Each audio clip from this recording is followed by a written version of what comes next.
Olá pessoal, sejam bem-vindos à Academia Brilhante. Aqui é o Prof. Gabriel. Hoje vamos falar de investigação operacional, sobretudo o tema de problema de transporte, então a vossa máxima atenção. O tema é problema de transportes. Aqui vamos ver alguns elementos fundamentais que são o primeiro é o diagrama de redes. Vamos ver transformar o problema em modelo matemático, que é a mesma coisa que o tema 1, que é de programação linear. Transformar o problema em programação linear. Depois disso vamos ver como transformar um problema numa tabela, como codificar o problema numa tabela. E além disso também vamos ver aqui como buscar a solução pelos métodos canto noroeste, custo mínimo e aproximação de Vogel. Além do mais, quanto à resolução, também vamos ver como buscar a solução básica admissível, como buscar a solução ótima. Vamos também aqui aprender pelos 3 métodos testar a optimalidade, que é o teste de optimalidade. E então vamos falar do primeiro elemento que aqui mencionamos, que é o diagrama de rede. Bem, o diagrama de rede consiste em retirar as quantidades das origens até levar aos destinos, mediante os seus custos. Por exemplo, a origem sempre é nas ofertas e o destino tem a ver com a procura. Por exemplo, oferta-se mediante tirar nossos produtos aos armazéns e o destino então são nossos clientes, que é representada pela letra J, o destino, e a letra I, que é a origem. Agora, aqui no diagrama de rede, o mais importante é retirar as quantidades das origens até levar aos destinos, levando em consideração os custos. Por exemplo, temos o armazém 1 que tem 200 quantidades de pães, o armazém 2 que tem 100 quantidades de pães. Para atendermos os 3 clientes, por exemplo, o cliente 1 precisa de 50 pães, o cliente 2 precisa de 150 pães, enquanto que o cliente 3 precisa de 100 pães. Só que para atendermos o cliente 1, vamos gastar 2 kwanzas, enquanto que para atendermos o cliente 2, vamos gastar 1 kwanzas. Para atender o cliente 3, vamos gastar 3 kwanzas. E para atender o cliente, mediante o armazém 1 para atender o armazém 2 para atender o cliente 1, vamos gastar 3 kwanzas. O armazém 2 para atendermos o cliente 2, vamos gastar 4 kwanzas. E o armazém 2 para atender o cliente 3, vamos gastar 1 kwanzas. Então, como solução, o diagrama de rede consiste em retirar as quantidades das origens até levar aos destinos, levando em consideração os devidos custos. Bem, aqui o segundo passo então é organizar o problema de programação linear ou modelo matemático. Mas antes de fazer o segundo elemento fundamental, primeiramente é aconselhável fazer a tabela. Então, para o nosso caso, vamos ainda começar com a tabela. Vamos organizar mediante o terceiro elemento, que é organizar o problema numa tabela. Então, para organizar o problema numa tabela, temos que levar em consideração aqui a procura, que fica no lado esquerdo, bem abaixo, e a oferta, que fica no lado direito, bem acima. Então, aqui, ao lado das ofertas, vamos meter os clientes, que são as procuras, que é o cliente 1, cliente 2, cliente 3. E aqui onde está a procura, vamos meter as quantidades dos clientes, que é 50, 150 e 100.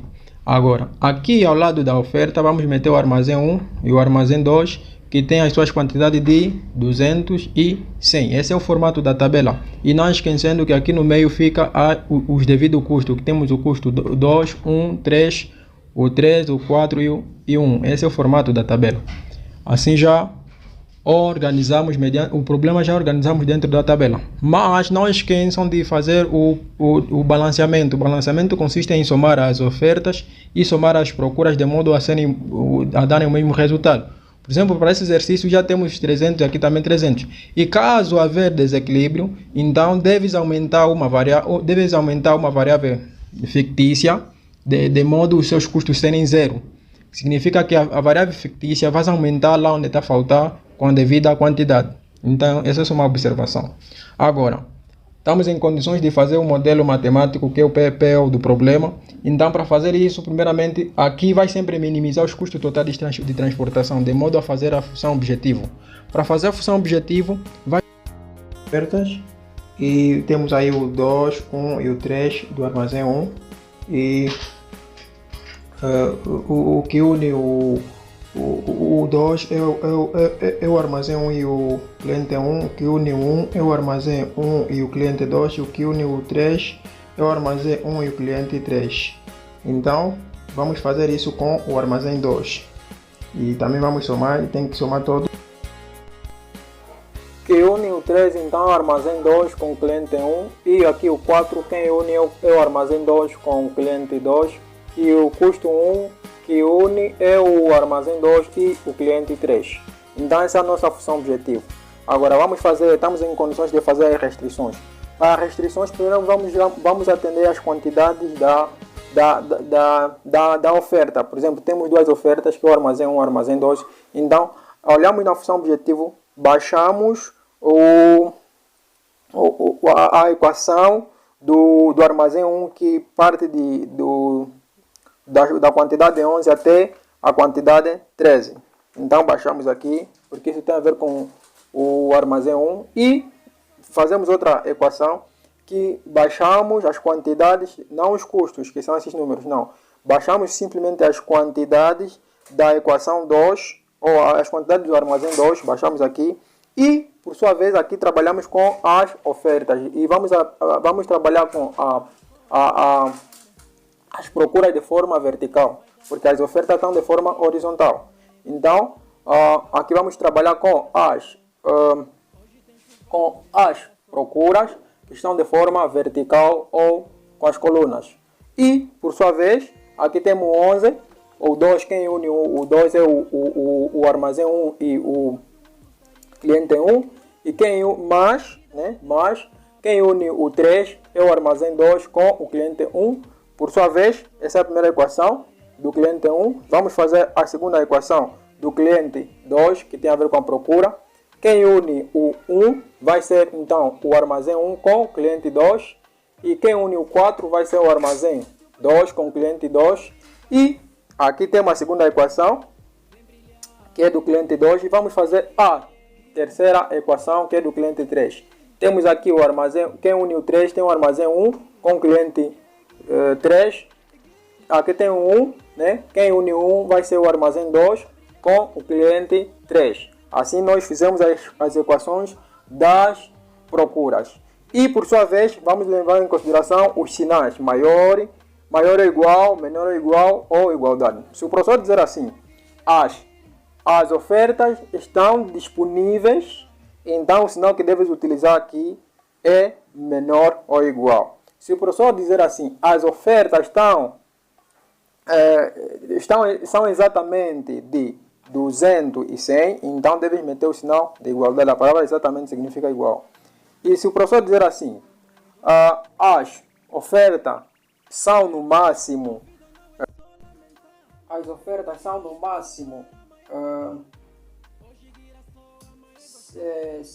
200 e 100, então, como o professor disse máximo, então aqui também o sinal que deve meter menor ou igual. Agora, se o professor dizer assim, as ofertas são no mínimo 200 e 100, então aqui deve meter maior ou igual, porque a palavra no mínimo significa que faz partir do número, né, do número para frente. Tem que no mínimo é melhor dizer pelo menos. E se o professor dizer assim, as ofertas são